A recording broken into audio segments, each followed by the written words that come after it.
A 34-year-old female is found unconscious in her apartment and is brought to the emergency department by ambulance. On arrival, the patient is awake and is complaining of shortness of breath and left-side pleuritic chest pain. As the patient is placed on oxygen and a cardiac monitor, she develops hemoptysis. Physical examination is significant for swollen left leg. Her initial vital signs include a pulse of 120, a blood pressure of 90/50, respiratory rate of 32, and oxygen saturation of 92% on room air oxygen. ECG reveals sinus tachycardia and inverted T wave in leads V1 through V2. A bedside echocardiogram demonstrates a dilated right-hearted chamber. As you calculate an initial dose of heparin, her blood pressure falls to 60/30 mmHg and she becomes lethargic. So, some question will rise in your mind. Do you continue with your plan to anticoagulate her? Would you consider empirically treating the patient with fibrinolytic therapy without a confirmatory imaging study? Is measurement of the dimer valuable as a diagnostic tool? If the patient is stabilized, what imaging modality should be used to confirm or rule out the diagnosis? Definitely we are talking about the monster pulmonary embolism.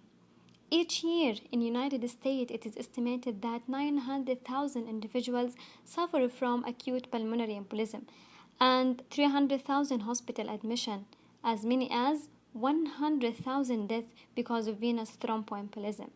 To save your patients, you need to know how to diagnose and how to manage.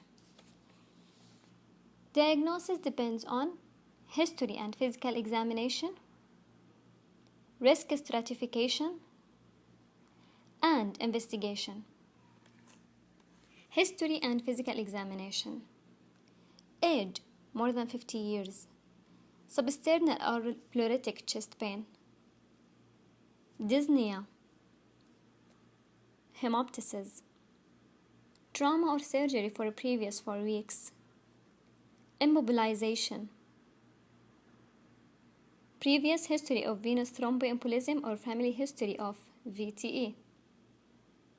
Malignancy, estrogen therapy, pregnancy or postpartum state.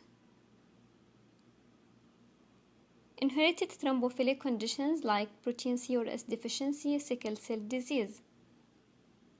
Smoking, obesity, unilateral leg swelling,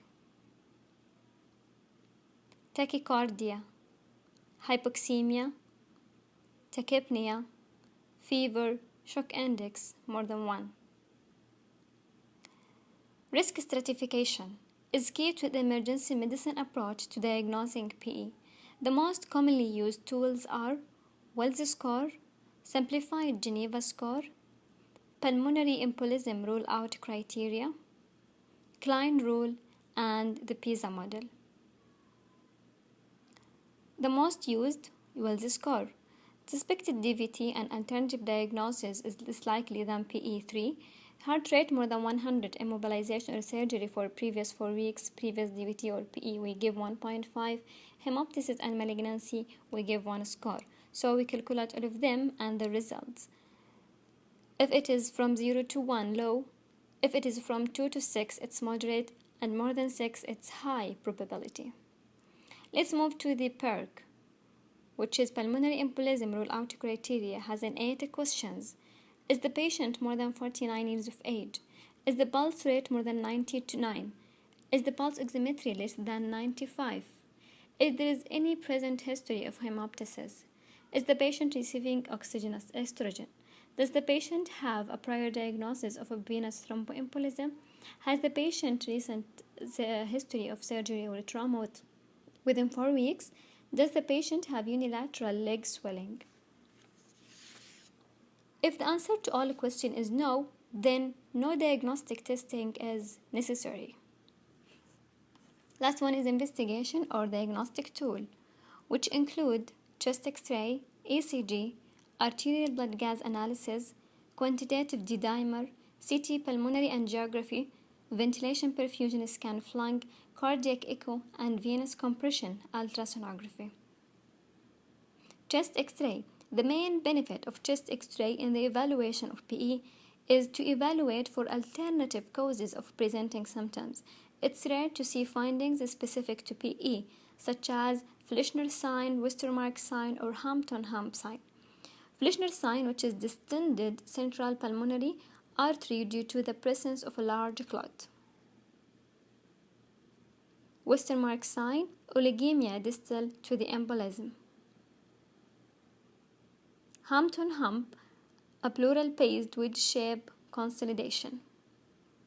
Commonly seen abnormal findings include cardiomegaly, elevated hemidiaphragm, and pleural effusion. ECG. ECG findings are non-specific and of limited value. Normal ECG can be seen in 30% of patients with PE, whereas the classic S1Q3T3 has a sensitivity of 54% and specificity of 62%, and was found to occur only in 20% of patients with angiographically proven PE.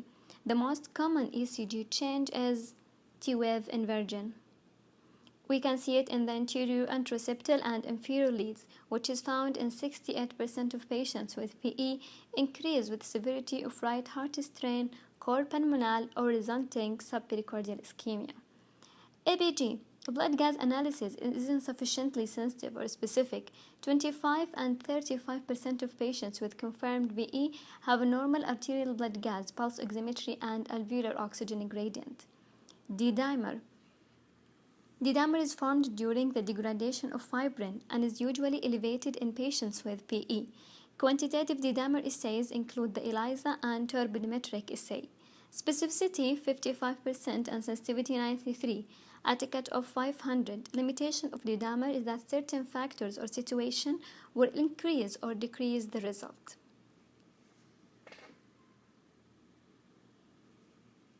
False negative in symptoms more than 3 days, small PE, or use of anticoagulant. False positive in cancer, recent surgery, infection, pregnancy, DIC, trauma, arterial thrombosis, vasculitis, AF. CT, pulmonary angiography. CT has become the primary radiologic study ordered for evaluation of PE and is overwhelming choice among the both emergency clinician and radiologists. The use of CT of PE was first described in 1992. Single detector scanners, we give sensitivities of 37 to 100 and specificity 78 and 100%. Multi-detector CT, sensitivity 83 and 100 and specificity between 89 and 98%. Although CT alone does detect the majority of pulmonary emboli, it appears to be falsely negative in approximately 15 to 20% of cases, even with multi-detector scanners. A drawback to the use of CT is the exposure to radiation and iodinated intravenous contrast material. Cardiac echocardiography. Assess differential diagnosis and assess the treatment decision for hemodynamically significant emboli in severely compromised patients that may have dilatation and dysfunction of right ventricle, and it's prognostically important and associated with significantly higher in-hospital mortality. It's also one of the best predictors of poor early outcome. This is about cardiac echocardiography. Venous compression ultrasonography. Venous compression ultrasonography of the lower extremities is another diagnostic tool utilized to increase or decrease suspicion of PE in certain clinical situations. Specifically, they can be used as an initial diagnostic in pregnant patients with an elevated D-dimer, and if positive, can potentially eliminate need to expose the patient to the radiation from either CT or VQ scan. So, to choose your diagnostic tool, you need to know the clinical pathway for suspected low probability pulmonary embolism by the clinical decision supporting tool like Wells score or revised Geneva score. We check for the PERC rule-out criteria. If it is met, PE safely excluded, but if it is no, we need to calculate the quantitative D-dimer. If it is negative, PE safely excluded, but if it is positive, we do chest X-ray for alternative causes. If there is, we treat the underlying pathology, but if it is no, we see if the patient is pregnant. If yes, we do compression ultrasound of the lower extremity. If it is positive, we begin anticoagulation therapy with low molecular weight heparin or unfractionated heparin and admit the patient. If the compression ultrasound is negative and the patient is not pregnant, we do VQ scan or CT. If it is positive CT or high probability VQ scan, we begin also anticoagulation therapy with unfractionated or fractionated heparin. If it is negative CT and normal or low probability VQ scan, we exclude PE. But if it is intermediate VQ scan, we do CT. If it is positive, we anticoagulate. If it is negative, we exclude. The second one is clinical pathway for moderate to high probability pulmonary embolism. Again, it's also by clinical decision supporting tool like Wilczek score or revised Geneva score. So, we will do for the patient chest X-ray for any alternative causes. So, if it is yes, we treat the underlying pathology, but if it is no, we need to assess the patient state. If it is hemodynamically stable or not. If it is not, we do echo for right ventricle dilatation. If there is, we admit the patient to ICU, begin anticoagulation, and consider thrombolysis. If there is no right ventricle dilatation, we administer IV fluid and resuscitate the patient. If the patient hemodynamically stable, we see if she is pregnant. If she is pregnant, we do compression ultrasound. If it is negative or the patient is not pregnant, we do CT. If it is negative CT in moderate risk patient, we PE safely excluded. But if it is negative in high risk patient, we have to do compression ultrasound of lower extremity, and if it is negative, we can exclude. But if it is positive, and if it is positive compression ultrasound or positive CT, we begin anticoagulation therapy with unfractionated or fractionated heparin. If contraindication to anticoagulation, we consider inferior vena cava filter, and if massive PE, we do embolectomy. Risk stratification with troponin and echocardiogram, and admit the patient to the ICU. Treatment. We have three choices: systemic anticoagulation, reperfusion treatment, and inferior vena cava filter. Systemic anticoagulation remains the mainstay of treatment for all patients with PE. This does not lessen clot burden initially, but it does prevent any extension of a clot and allows the body's own fibrinolytic process to dissolve an existing clot. In hemodynamically stable patients, low molecular weight heparin or unfractionated heparin alone are effective and remain the standard of care for initial anticoagulation. Currently, recommending dose of unfractionated heparin is 80 units per kg, followed by constant infusion initiated at 16 to 18 units per kg. Reperfusion treatment accomplished by one of two: mechanical removal of the clot, embolectomy, or chemical dissolution of the clot, thrombolysis. Indication of thrombolytics. We have level A recommendations, which is non-specified.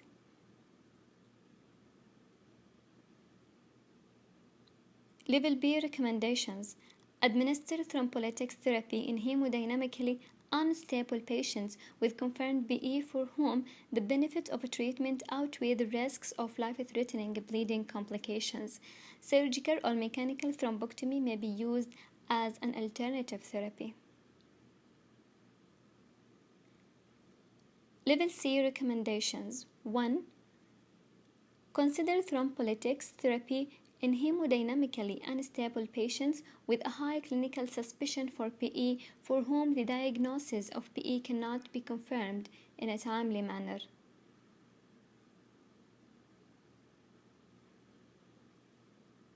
2. At this time, there is insufficient evidence to make any recommendations regarding use of thrombolytics in any subgroup of hemodynamically stable patients. Thrombolytics have been demonstrated to result in faster improvements in right ventricular function and pulmonary perfusion, but these benefits have not been translated to improvements in mortality.